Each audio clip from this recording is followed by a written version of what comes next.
Samuel chapter 26, Holman Christian Standard Bible. Then the Ziphites came to Saul at Gibeah, saying, David is hiding on the hill of Hachilah, opposite Jeshimon. So Saul, accompanied by 3,000 of the choice men of Israel, went to the wilderness of Ziph to search for David there. Saul camped beside the road at the hill of Hachilah, opposite Jeshimon.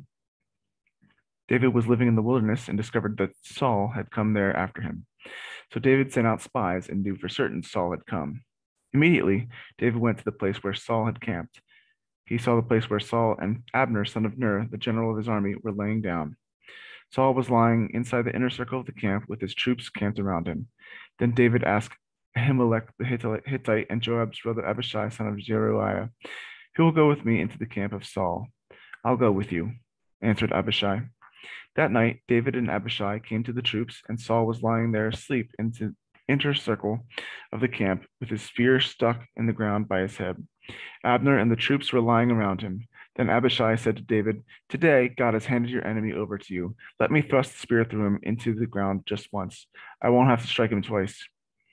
But David said to Abishai, Don't destroy him, for who can lift up a hand against the Lord's anointed and be blameless? David added, As the Lord lives, the Lord will certainly strike him down. Either this day will come and he will die, or he will go into the battle and perish. However, because of the Lord, I will never lift my hand against the Lord's anointed. Instead, take the spear and the jug of water by his head, and let's go. So David took the spear and the water jug by Saul's head and went their way. No one saw them, no one knew, and no one woke up. They all remained asleep because a deep sleep from the Lord had came over them. David crossed to the other side and stood on top of the mountain at a distance. There was considerable space between them. Then David shouted to the troops and to Abner, son of Ner, Aren't you going to answer, Abner? Who are you who calls to the king? Abner asked. David called to Abner, You are a man, aren't you? Who in Israel is your equal? So why didn't you protect your lord the king when one of the people came to destroy him?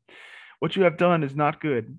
As the Lord lives, all you deserve to die, since you didn't protect your lord, the Lord's anointed. Now look around. Where are the king's spear and water jug that were there by his head? Saul recognized David's voice and asked, Is that your voice, my son David? It is my voice, Lord and King, David said. Then he continued, Why is my Lord pursuing his servant? What have I done? What evil is in my hand? Now may my Lord the King please hear the words of his servant. If the Lord who has incited you against me, then may he accept an offering. But if it is people, may they be cursed in the presence of the Lord.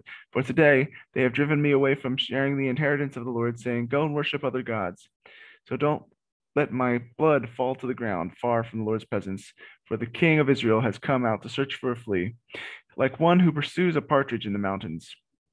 Saul responded, I have sinned. Come back, my son David. I will never harm you again, because today you consider my life precious. I have been a fool. I've committed a grave error. David answered, Here's the king's spear. Have one of your young men come over and get it. May the Lord repay every man for his righteousness and his loyalty. I wasn't willing to lift my hand against the Lord's anointed, even though the Lord handed you over to me today. Just as I considered your life valuable today, so may the Lord consider my life valuable and rescue me from all trouble. Saul said to him, You are blessed, my son David. You will certainly do great things and will also prevail. Then David went on his way, and Saul returned home.